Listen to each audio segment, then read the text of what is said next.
Hello students, good morning. Today I want to explain about this chapter 10, cell cycle and cell division. Cell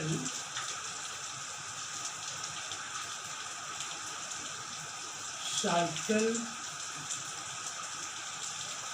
and cell division. Cell cycle and cell division. This is the 2 points. Cell cycle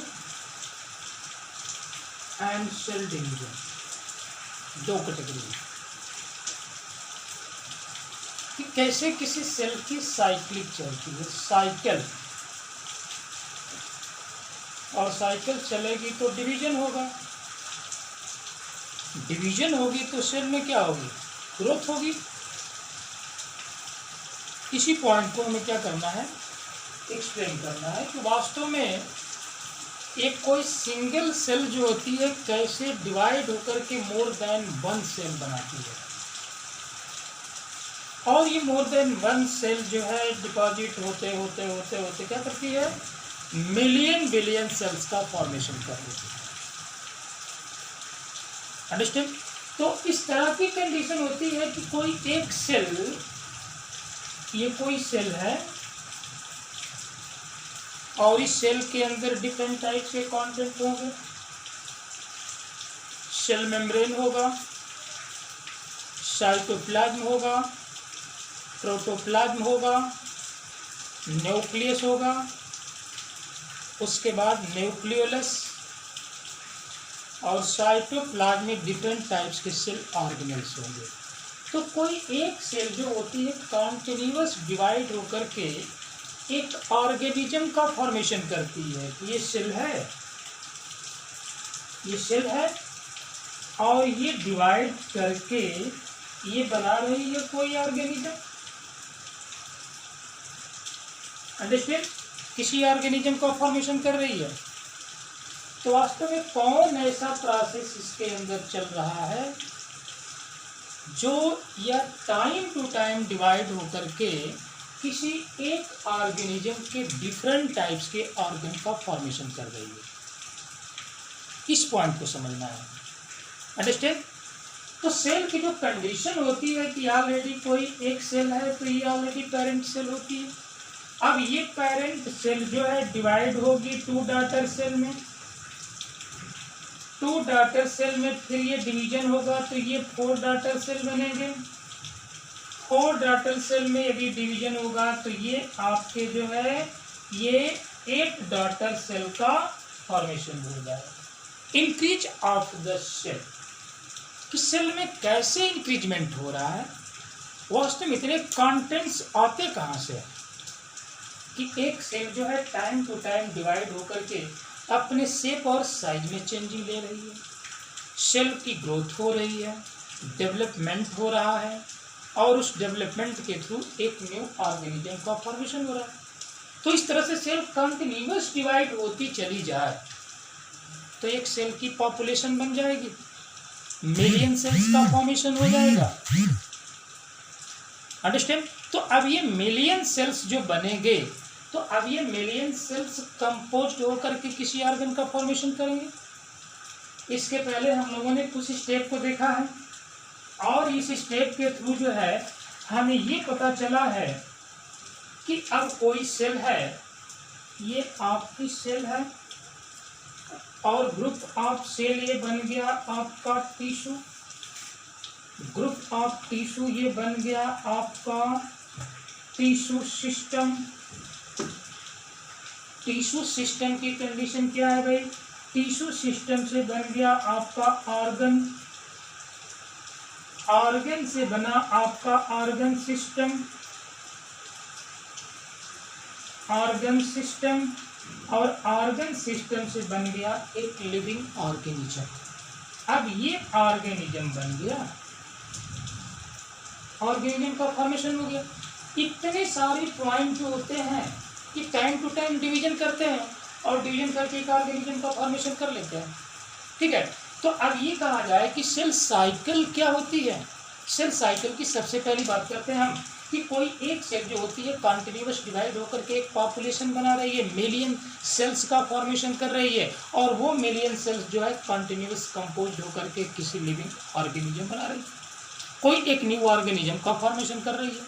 understand. तो अब ये organism जो है ये बनने का कि वास्तव में ये सेल डिवाइड कैसे हो रही है, जिसमें दो तरह के डिवीजन हम लोगों ने पढ़ा, और ये डिवीजन ये आपके जो है 3 टाइप, एक आपका डिवीजन हो गया माइटोसिस, दूसरी कंडीशन जो है आपका मियोसिस, और तीसरी कंडीशन है आपका एमाइटोसिस। लेकिन हम केवल 2 की बात करेंगे, ये आपका माइटोसिस और मियोसिस। अंडरस्टैंड। ये तो बाद में हम बात करेंगे कि माइटोसिस और मियोसिस क्या होता है, ये तो इवेंट्स है इसके। अंडरस्टैंड। जिसके थ्रू जो होता है कोई एक डिप्लॉइड सेल जो होती है हैप्लॉइड सेल में चेंज हो जाती है। अंडरस्टैंड। लेकिन वह हैप्लॉइड सेल जो होती है कॉन्टिन्यूअस हैप्लॉइड सेलों में डिवाइड होती चली जाती है। ठीक है, तो अब ये कंडीशन होती है, आपके 2 तरह के सिस्टम आते हैं इसमें। ठीक है, तो सबसे पहले हम बात करते हैं सेल साइकिल की। सेल साइकिल कि ये सेल साइकिल है क्या। ठीक है, तो सबसे पहले देखें कि cell division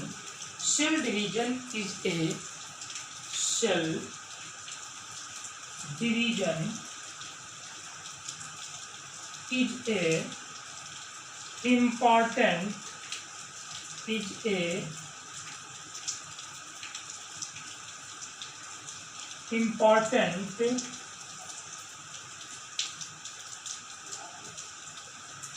character of living organism, character of an living organism. ठीक है, ये कंडीशन ये है कि सेल का डिवीजन होना एक लिविंग ऑर्गेनिज्म का इम्पॉर्टेंट कैरेक्टरिस्टिक है कि यह जो है कोई लिविंग ऑर्गेनिज्म है तो उसमें सेल डिवाइड होगी, सेल का डिवीजन होगा, और ये सेल डिवीजन के थ्रू कौन कौन से इवेंट होंगे। सबसे पहला इवेंट जो होगा ये आपका डीएनए रिप्लिकेशन मतलब एक कॉपी बनाएगा, कॉपी बना रहा है, डीएनए से डीएनए बनेगा। अंडरस्टैंड। तो सबसे पहला पॉइंट जो हो गया क्या कि यह जो होता है डीएनए रिप्लिकेशन होगा। दूसरी कंडीशन होगी क्या, सेल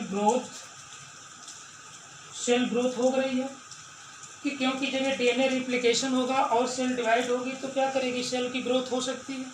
अंडरस्टैंड। सेल ग्रोथ होगी तो सेल में इंक्रीजमेंट होगा, उसके नंबर में इंक्रीजमेंट होगा।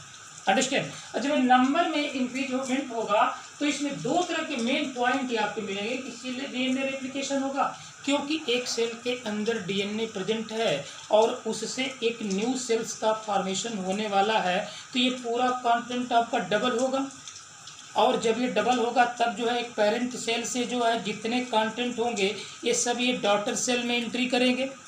अंडरस्टैंड। जब ये डॉटर सेल में एंट्री करेंगे तो मेन फंडा क्या है, सेल का ग्रोथ। अंडरस्टैंड।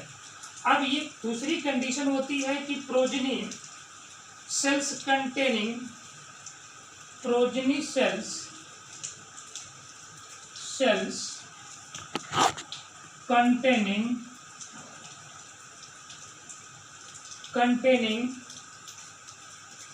Intact genome. क्या कंडीशन है भाई, इंटैक्ट जीनोम। जीनोम का मतलब है जीन से। अंडरस्टैंड। कि जो एक न्यू प्रोजेनी का फॉर्मेशन होगा तो वो किसके कांटेक्ट में होगा भाई, वो क्या कंटेन करेगा, जीनोम को कंटेन करेगा, जीनोम को लेगा, उसके जेनेटिक कैरेक्टर्स को लेगा। अंडरस्टैंड। और ये जेनेटिक कैरेक्टर्स एक प्रोजेनी में कहाँ से आए, उसके पेरेंट सेल से आए। उसके पेरेंट सेल से आ रहे हैं, अंडरस्टैंड। और वो जीन है कौन, डीएनए है। क्रोमोसोम के अंदर जो प्रेजेंट है डीएनए, और डीएनए में जो है प्रेजेंट है आपका इसेंशियल सेगमेंट जिसका नाम है gene. Gene is the essential segment of DNA which is contain of the parent characters transfer of one generation to another generation, कि वो जो है पेरेंट के कैरेक्टर को ट्रांसफर करता है एक जनरेशन से दूसरी जनरेशन में। तो किसी पेरेंट सेल से कोई एक डॉटर सेल बन रही है, उसकी प्रोजनी बन रही है, तो उसका जीनोम जो होगा डॉटर पेरेंट सेल से डॉटर सेल में एंट्री करेगा, अंडरस्टैंड। तो वही कंडीशन है कि progeny cells containing intact genome, understand. ये जीनोम की कंडीशन है, जीनोम मतलब जीन, अंडरस्टैंड। अब कंडीशन ये आ रही है कि जो जीनोम है इसमें आपके इस प्रोजनी में सेल डिवाइड होगी, तो सेल डिवीजन होने में 3 जो है मेन स्टेप आपके आ रहे हैं। कौन कौन, एक तो आपका सेल डिवीजन आ रहा है, सेल डिवीजन। दूसरी कंडीशन क्या है भाई, DNA replication, DNA replication, understand. DNA replication के बाद थर्ड पोजीशन आएगी सेल ग्रोथ, सेल ग्रोथ। ये 3 स्टेप, 3 इवेंट्स होंगे। सबसे पहले कौन कौन से इवेंट होंगे, सेल का डिवीजन होगा। सेल के डिवीजन होने से पहले क्या करेगा, डीएनए रेप्लिकेट करेगा, डीएनए डबल कॉपी बनाएगा, क्योंकि पेरेंट सेल से डॉटर सेल का फॉर्मेशन होना है।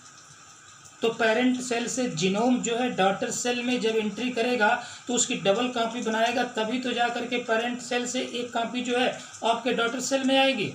तो वही कंडीशन है कि डीएनए रेप्लिकेशन होगा। अब जब डीएनए रेप्लिकेशन होगा तो सेल क्या करेगी, डिवाइड होगी, और डिवाइड होगी तो नंबर में जब इंक्रीज होगी तो क्या होगा, उनके अंदर ग्रोथ होगा, अंडरस्टैंड। तो मेन जो है 3 इवेंट्स इसके अंदर हैं, अंडरस्टैंड, सेल साइकिल के अंदर, कि सबसे पहले सेल डिवीजन, डीएनए रेप्लिकेशन, उसके बाद सेल ग्रोथ, अंडरस्टैंड। अब कंडीशन ये है कि भाई वास्तव में सेल साइकिल को हम इसको सेल साइकिल क्यों कहते हैं, क्योंकि ये सब जितनी सारी चीजें हैं ये सब एक बेसिक कॉन्सेप्ट है सेल साइकिल का, सेल डिवीजन का, अंडरस्टैंड। तो अब सबसे पहले देखते हैं कि सेल साइकिल की कंडीशन क्या होती है।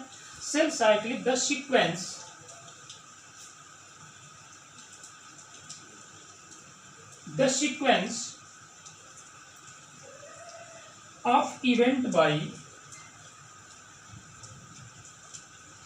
of events by which a cell duplicate, its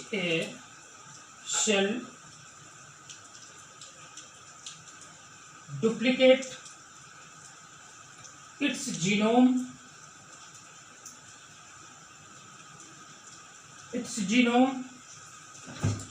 synthesis the other,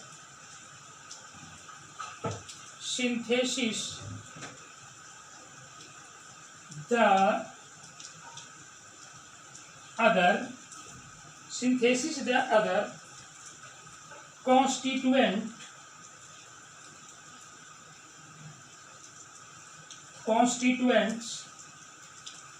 of the cell and eventually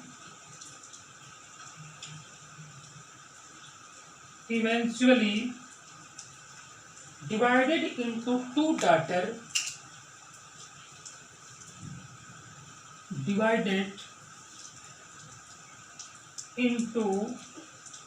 daughter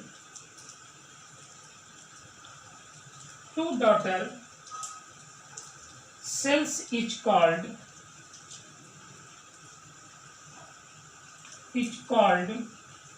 cell cycle,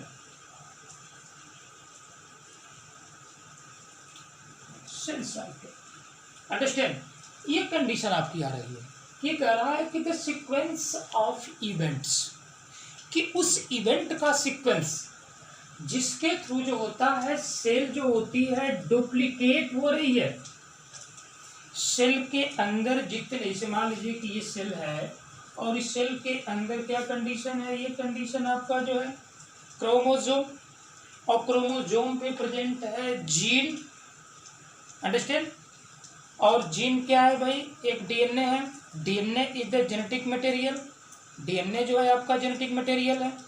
अब ये डीएनए जेनेटिक मटेरियल जब एक सेल से जब ये डिवाइड होकर के 2 सेल का फॉर्मेशन करेगा, तो जब इसके अंदर ये डीएनए की कॉपी बनेगी, मतलब यदि आपका डिप्लॉयड सेल में 2C है, मतलब 2 क्रोमोसोम है, तो जब इनको डिवीजन होकर के 2 डॉटर सेल में डिवाइड होना है, तो ये क्या करेंगे, अपने इस कॉपी का जो है डबल कॉपी बनाएंगे, मतलब ये बन जाएगा आपका 4C। लेकिन याद रहे कि जब कोई सेल डिवाइड होती है और ये क्रोमोसोमल नंबर जब डबल होते हैं, अरे क्या होता है, डीएनए की कॉपी जब बनती है और वो डबल कॉपी बनती है, तो वहां पर क्रोमोसोमल नंबर में कोई चेंजिंग नहीं आती है, अंडरस्टैंड। यदि 23 पेयर है, अंडरस्टैंड, ये 23 पेयर है तो ऑलरेडी 23 पेयर ही होगा, 46 ही होगा, अंडरस्टैंड। केवल इसकी डबल कॉपी बनेगी डीएनए की, क्रोमोसोमल नंबर में कोई चेंजिंग नहीं आएगी, अंडरस्टैंड। तो इस तरह की कंडीशन होती है। तो अभी कह रहा है कि सेल डुप्लीकेट, अंडरस्टैंड। अब ये सेल डुप्लीकेट बनेगा, किसका डुप्लीकेट बनाएगा भाई, इट्स जीनोम, डीएनए का डुप्लीकेट बन रहा है, डीएनए की कॉपी बन रही है, understand. And synthesis the other constituents, और एक दूसरा जो है सेल्स का सिंथेसिस कर रही है, सेल्स का फॉर्मेशन कर रही है। एक डीएनए जो है ये डबल कॉपी जो प्रिपेयर करेगा, सिंथेसिस करेगा, अंडरस्टैंड। और दूसरी कंडीशन में जब इसमें कोई दूसरी सेल बनेगी, मतलब एक पेरेंट सेल से डॉटर सेल बन रही है तो दूसरी सेल बन रही है, तो जब इसमें डबल कॉपी बनेगी तभी जाकर के क्या करेगा, एक एक सेट जो होगा दोनों में आकर के डिवाइड हो जाएगा, अंडरस्टैंड। जब ये दोनों सेट में डिवाइड होगा तो उस तरह की कंडीशन जो इवेंचुअली डिवाइडेड होगा, अंडरस्टैंड, इनटू 2 डॉटर सेल, तब जाकर के ये 2 डॉटर सेल में डिवाइड होगी, कौन, पेरेंट सेल, अंडरस्टैंड। क्या क्या कंडीशन हो गई कि जैसे ही कोई सेल डिवाइड होती है और पेरेंट सेल से 2 डॉटर सेल बनते हैं, तो डॉटर सेल बनने के पहले की क्या कंडीशन होती है कि वहां पर जीनोम क्या करेगा, डबल कॉपी बनाएगा, लेकिन उसके क्रोमोसोमल नंबर में चेंजिंग नहीं आएगी, अंडरस्टैंड। तो इस तरह की कंडीशन जो होती है, यहाँ पर जब पेरेंट डीएनए से 2 डॉटर्स डीएनए 2 डॉटर सेल्स का फॉर्मेशन होता है, तो उसी प्रोसेस को, उसी जो है साइक्लिक को हम क्या बोलते हैं, सेल साइकिल नाम देते हैं, अंडरस्टैंड। और सेल साइकिल में कंडीशन क्या होती है कि अब यहाँ से जैसे मान लीजिए कि इसमें साइक्लिक की बात हम करेंगे, तो इसमें 2 तरह की कंडीशन होती है पूरे आपके सेल साइकिल में, एक इंटरफेज होता है और एक यंग फेज होता है, अभी इसको बाद में हम एक्सप्लेन करेंगे, अंडरस्टैंड। लेकिन अब यहाँ पर सेल साइक्लिक के बाद अब कंडीशन ये होती है कि जो डीएनए की सिंथेसिस हो रही है, जो डीएनए की कॉपी बन रही है, अंडरस्टैंड, तो यह एक जो होता है स्पेसिफिक स्टेज में बनेगी, अंडरस्टैंड। जो डीएनए की कॉपी बना रहा है, ये डीएनए अपनी कॉपी जो डबल कर रहा है, तो उस कंडीशन में इस सेल साइक्लिक के एक जो है स्पेसिफिक स्टेज में होने वाली है। ऐसा नहीं है कि सभी स्टेज में जो होता है डीएनए सिंथेसिस होकर के डबल कॉपी प्रिपेयर कर लेगा, ऐसी कोई कंडीशन नहीं होती है। डीएनए को डबल कॉपी बनाने के लिए इस पूरे सेल साइक्लिक में एक स्पेसिफिक स्टेज है, और उसी स्टेज में ये डीएनए रेप्लिकेट करेगा, कॉपी बनाएगा, अंडरस्टैंड। और उस कंडीशन में वहाँ से तब ये पेरेंट से डॉटर सेल में ट्रांसफर होंगे, अंडरस्टैंड। बल्कि ये डीएनए डबल कॉपी बनाएगा, लेकिन इसके क्रोमोसोमल नंबर में कोई चेंजिंग नहीं होगी, अंडरस्टैंड। हरी बात सुन में। तो इस तरह की कंडीशन जो होती है आपको जो होता है, तो दूसरी कंडीशन क्या होती है, डीएनए सिंथेसिस। अब तीसरी कंडीशन देखते हैं हम लोग, अंडरस्टैंड, कि DNA synthesis, DNA synthesis synthesis occur only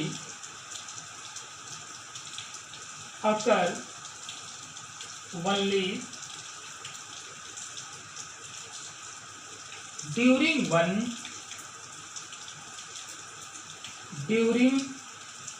one specific stage,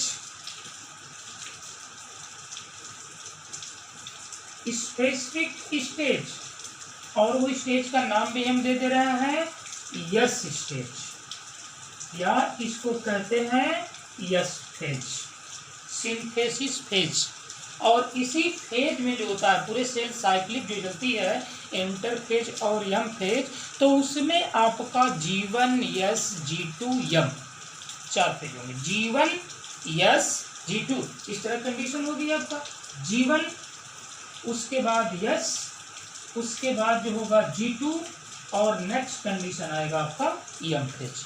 तो G1 फेज मतलब gap phase first, synthesis phase मतलब यस फेज, G2 फेज मतलब गैप फेज 2, अब तब जो है माइटोसिस फेज की कंडीशन। तो इस कंडीशन में जो होता है ये क्या करता है, ऐसा नहीं कि डीएनए जो होता है अपनी डबल कॉपी जो है G1 फेज से ही स्टार्ट कर देगा, ऐसी कोई कंडीशन नहीं है।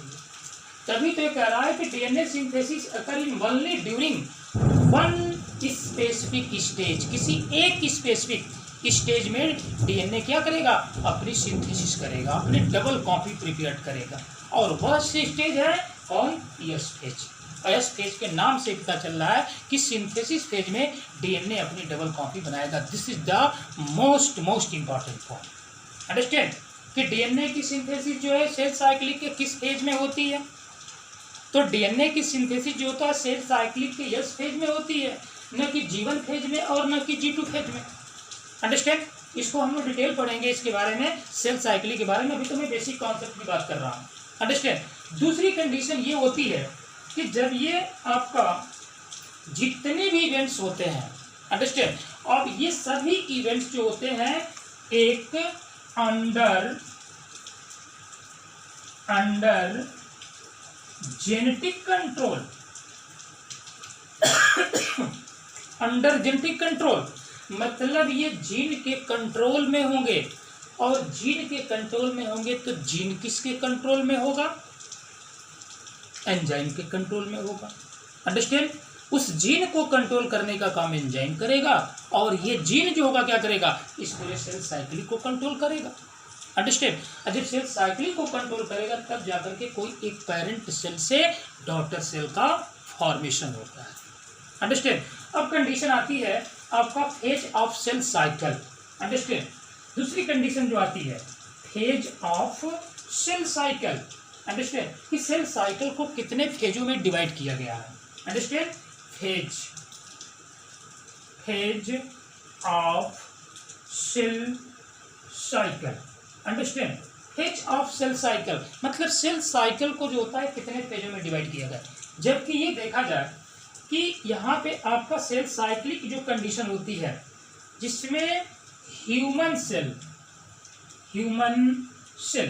अंडरस्टैंड, जो ये आपकी ह्यूमन सेल होती है ये पूरे 24 आवर में 1 टाइम्स डिवीजन करती है। लेकिन अलग अलग जो है लिविंग ऑर्गेनिज्म में सेलों में डिवीजन की ड्यूरेशन जो होती है अलग अलग होती है। अंडरस्टैंड कि सेल में जो होता है डिवीजन होता है तो अलग अलग जो है लिविंग ऑर्गेनिज्म में अलग अलग ड्यूरेशन होगा। अंडरस्टैंड, ये ह्यूमन सेल जो होती है ऑलरेडी क्या करती है 24 आवर में 1 टाइम्स डिवीजन करती है, मतलब एक साइकिल कंप्लीट होती है। अंडरस्टैंड, वही कंडीशन आपका होती है कि ये ह्यूमन सेल जो है 24 आवर्स में 1 टाइम डिवीजन करेगी, 1 टाइम डिवीजन करेगी, एक बार डिवीजन करेगी। अंडरस्टैंड, लेकिन वही कंडीशन होती है कि आपका ईस्ट जो कि सबसे most important point east. Understand, तो ईस्ट क्या करता है कि ये आपका जो है 90 मिनट, अंडरस्टैंड, ये 90 मिनट में ये अपनी साइकिल को कंप्लीट कर लेता है। दोनों मंत्र आ गया, ह्यूमन भी लिविंग ऑर्गेनिज्म तो ईस्ट भी लिविंग ऑर्गेनिज्म। अंडरस्टैंड, ये आपका यूनिसेलुलर है तो ये क्या है, मल्टी सेलुलर है तो सेल ही। अंडरस्टैंड, चाहे यूनिसेलुलर हो और चाहे वो मल्टी सेलुलर हो, एक सेल हो चाहे मोर देन 1 सेल हो, डिवीजन तो सब में सेम ही होगा। अंडरस्टैंड, लेकिन अब यहाँ पर टाइम ड्यूरेशन क्या हो गया, सेपरेट हो गया, अलग अलग हो गया। अब टाइम ड्यूरेशन में जो आपका ह्यूमन सेल्स है वो लिविंग ऑर्गेनिजम्स के अंदर ये 24 आवर्स में 1 टाइम्स डिवाइड कर रही है। अंडरस्टैंड? अपने जो है लाइफ साइकिल को जो है पूरे सेल साइकिल में एक बार डिवीजन हो 24 आवर में। अंडरस्टैंड? लेकिन वही आपका ईस्ट है जो सेल साइकिल को 90 मिनट में कंप्लीट कर लेता है। 90 मिनट में। This is the most important point. This is the most important point. ये 2 पॉइंट जो है ये क्या है? VIP है। वेरी इंपॉर्टेंट है, वेरी इंपॉर्टेंट पॉइंट। अंडरस्टैंड? कि अब इसमें जो है 24 आवर में 1 टाइम डिवीजन हो रहा है, तो ईस्ट में क्या हो रहा है? वही डिवीजन को, उसी सेल का डिवीजन 90 मिनट में कंप्लीट कर ले रहा है। अंडरस्टैंड? अब इस 90 मिनट में सेल को कंप्लीट करने के लिए अब कंडीशन ये होता है कि अब सेल साइक्लिक को जो होता है अब इसको 2 स्टेपों में डिवाइड कर दिया गया है। 2 फेजेज हैं, 2 बेसिक फेज होते हैं इसके। 2 क्या होते हैं? 2 बेसिक फेज। अंडरस्टैंड? और ये 2 बेसिक फेज में एक आपका इंटरफेज और दूसरा होता है यम फेज। ठीक है, इसके नाम से पता चल रहा है। देखिए अब यहीं से आपके सेल डिवीजन की शुरुआत हो रही है। सेल रिप्रोडक्शन की जो है स्टार्टिंग इसी पॉइंट से हो रही है। अंडरस्टैंड? अब यदि ये पॉइंट आपको समझ में आ गया तो पूरा सेल डिवीजन समझ में आ जाएगा। अंडरस्टैंड? कि वास्तव में जो इंटरफेज होता है मतलब क्या कर रही है कि कोई एक सेल है, ये सेल है तो डिवीजन जब करेगी मतलब एक पेरेंट सेल से 2 डॉटर सेल ये बन रहे हैं, तो जब ये 2 डॉटर सेल बनेंगे, यहाँ पे एक पेरेंट सेल है और इससे 2 डॉटर सेल का फॉर्मेशन हो रहा है। ये पेरेंट सेल है और ये क्या है? डॉटर सेल है। अंडरस्टैंड?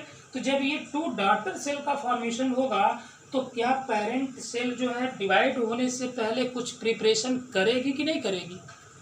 डिवाइड होने से पहले वो प्रिपरेशन करेगी, अपने कंटेंट को डबल करेगी, और जब डबल करेगी तो वो पेरेंट सेल से क्या होगा?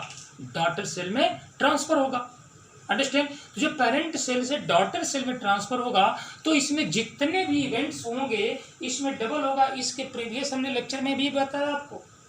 अंडरस्टैंड? कि जहां पर डीएनए क्या करता है? डबल कॉपी बनाता है। भाई क्यों डबल कॉपी बना रहा है?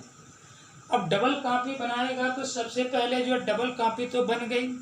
डबल कॉपी के बाद इसमें न्यूक्लियर डिवीजन होगा जिसको हम कैरियोकाइनेसिस कहेंगे। न्यूक्लियस डिवीजन के बाद साइटोप्लाज्मिक डिवीजन होगा जिसको साइटोकाइनेसिस कहेंगे। तो जब कैरियोकाइनेसिस के बाद साइटोकाइनेसिस होगा तब जाकर के क्या होगी? एक पेरेंट सेल 2 डॉटर सेल में डिवाइड हो जाएगी। तो 2 डॉटर सेल में डिवीजन होने से पहले, डॉटर सेल में डिवीजन होने से पहले वो क्या कर रही है? जितने कंटेंट्स होंगे इसके अंदर उसको डबल वो बनाएगी, खास तौर से जीनोम को। ठीक है, जिसको हम कहते हैं DNA. DNA is the genetic material. Understand? कि किसी भी लिविंग ऑर्गेनिज्म का जेनेटिक मटेरियल कौन है? डीएनए। तो अब ये डीएनए क्या करेगा कि ये अपनी डबल कॉपी बनाएगा। क्यों बनाएगा? क्योंकि इनको ट्रांसफर कराना है किसमें? डॉटर सेल से, पेरेंट सेल से डॉटर सेल में। अंडरस्टैंड? जब डबल कॉपी बनेगा नहीं तो कैसे जो है? क्योंकि इसके पास एक्स्ट्रा तो है नहीं। अंडरस्टैंड? कि जितनी कॉपी ये बनाता चला जाएगा उतनी कॉपी जो है यहाँ से फैक्ट्री है वो ओरिजिनेट होती चली जाएगी। ऐसी कोई कंडीशन नहीं है। अंडरस्टैंड? तो कोई भी सेल डिवाइड होती है तो इंटरफेज में जाती है। इंटरफेज का मतलब क्या हो गया? कि प्रिपरेशन करेगी, वो प्रिपेयर्ड होती है।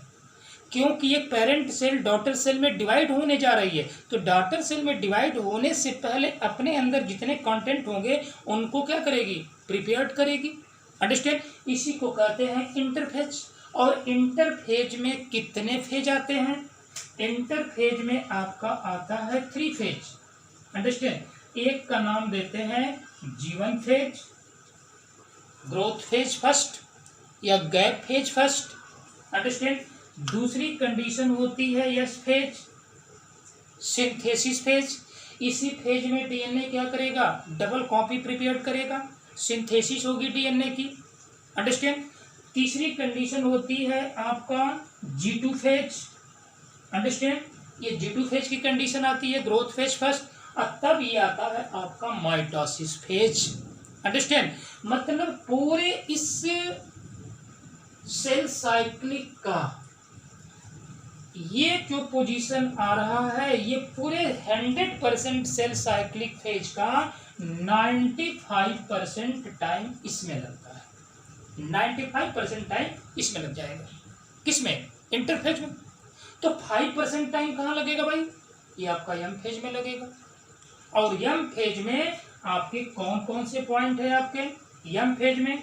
यम फेज में आपका जो है सबसे पहला पॉइंट जो आएगा यम फेज में, क्योंकि यम फेज क्या है? माइटोसिस फेज है।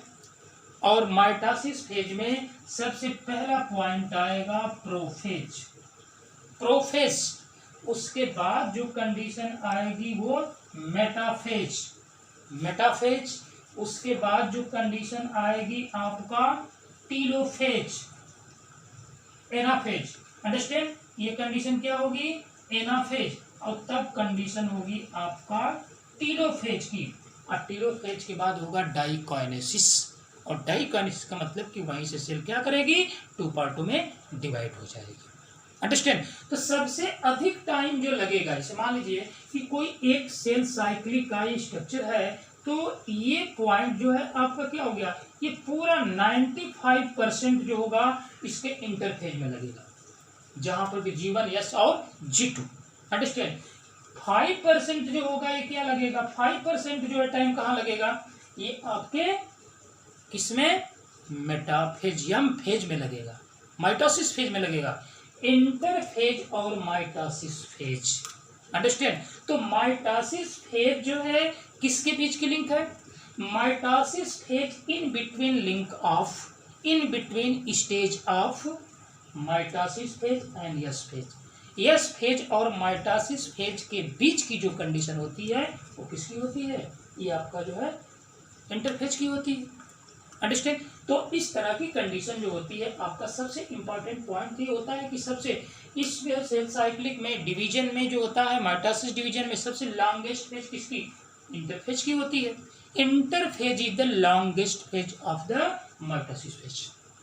Understand, this is the most important point. Understand, तो इस तरह की कंडीशन होती है। आपका जो होता है फेज ऑफ सेल साइकिल, जिसमें 2 phase, interphase, M phase, interphase in containing of the G1 phase, growth phase first, synthesis phase जहां पर डीएनए रेप्लिकेट होगा। अंडरस्टैंड, उसके बाद G2 फेज, यहाँ पर प्रोटीन क्या होंगे? प्रिपेयर्ड होंगे, प्रोटीन का फॉर्मेशन होगा। अंडरस्टैंड, क्योंकि ग्रोथ के लिए प्रोटीन की जरूरत पड़ेगी। अंडरस्टैंड, तब कंडीशन आएगी आपका यम फेज में। यम फेज में क्या कंडीशन है? Prophase, metaphase, anaphase, telophase, diakinesis. Understand, और डाइकाइनेसिस होगी तो वहां पर एक पेरेंट सेल जो है 2 डॉटर सेल में डिवाइड हो जाएगी। अंडरस्टैंड, तो इसको हमें क्या करना है? अभी डिटेल स्टडी करनी है। अभी तो हमने केवल स्टेप को बताया है, इसमें केवल वनली हमने किसको एक्सप्लेन किया है? वनली स्टेप को एक्सप्लेन किया है। अंडरस्टैंड, कि ये जो है आपका G1 S G2, उसके बाद यम फेज में prophase, metaphase, anaphase, telophase, diakinesis. Understand, अब एक एक फेज को हम लोग डिटेल में पढ़ेंगे। Understand, thank you students, bye.